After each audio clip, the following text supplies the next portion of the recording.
might have squired a Gabor sister in the 50s. He was small, wizened even. His graying hair was slicked back, his teeth cigarette yellow, his skin leathery from midday sun and too many long nights and too many dark clubs. No one in the room knew his real name. When captured, his passport read Monty Scanlon, an Argentinian national, age 51. The age seemed about right, but that would be about it. His fingerprints had not popped up in the NCIC computer banks. Facial recognition software had come up with a big goose egg. "We need to speak alone." "This is not my case," Scott said again. "There's a U.S. attorney assigned to you." "This has nothing to do with her." "And it does with me?" Scanlon leaned forward. "What I'm about to tell you," he said, "will change your entire life." Part of Scott wanted to wiggle his fingers in Scanlon's face and say, "Ooh." He was used to the captured criminal mindset, their serpentine maneuverings, their quest for an edge, their search for a way out, their overblown sense of importance. Linda Morgan, perhaps sensing his thoughts, shot a warning glare across his bow. Monty Scanlon, she'd told him, had worked for various connected families for the better part of 30 years. Rico hungered for his cooperation in a starving man near a buffet way. Since his capture, Scanlon had refused to talk, until this morning. So, here Scott was. "Your boss," Scanlon said, gesturing with his chin at Linda Morgan.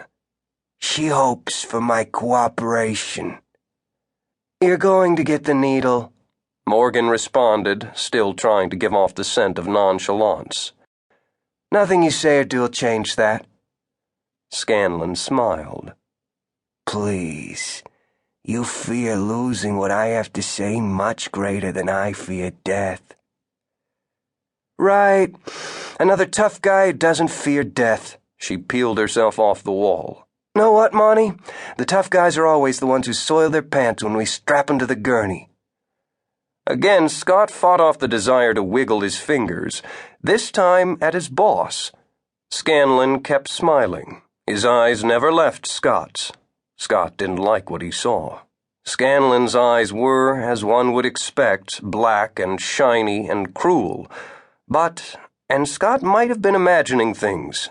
Maybe he saw something else there.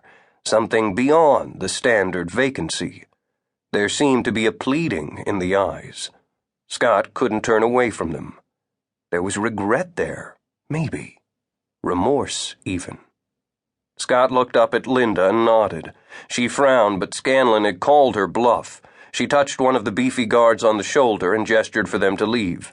Rising from his seat, Scanlon's lawyer spoke for the first time. "Anything he says is off the record." "Stay with them," Scanlon ordered. "I want you to make sure that they don't listen in." The lawyer picked up his briefcase and followed Linda Morgan to the door. Soon Scott and Scanlon were alone. In the movies, killers are omnipotent. In real life, they are not. They don't escape from handcuffs in the middle of a high-security federal penitentiary. The Beef Brothers, Scott knew, would be behind the one-way glass. The intercom, per Scanlon's instructions, would be off. But they'd all be watching. Scott shrugged a "well" at him. "I am not your typical assassin for hire." "Uh-huh." "I have rules." Scott waited. "For example, I only kill men." "Wow," Scott said. "You're a prince." Scanlon ignored the sarcasm. "That is my first rule. I kill only men, no women." "Right. Tell me, does Rule 2 have anything to do with not putting out until the third date?"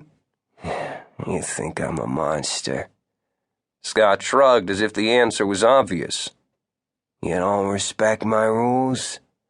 "What rules? You kill people. You make up these so-called rules because you need the illusion of being human." Scanlon seemed to consider that. "Perhaps," he allowed. "but the men I've killed were scum. I was hired by scum to kill scum. I am no more than a weapon."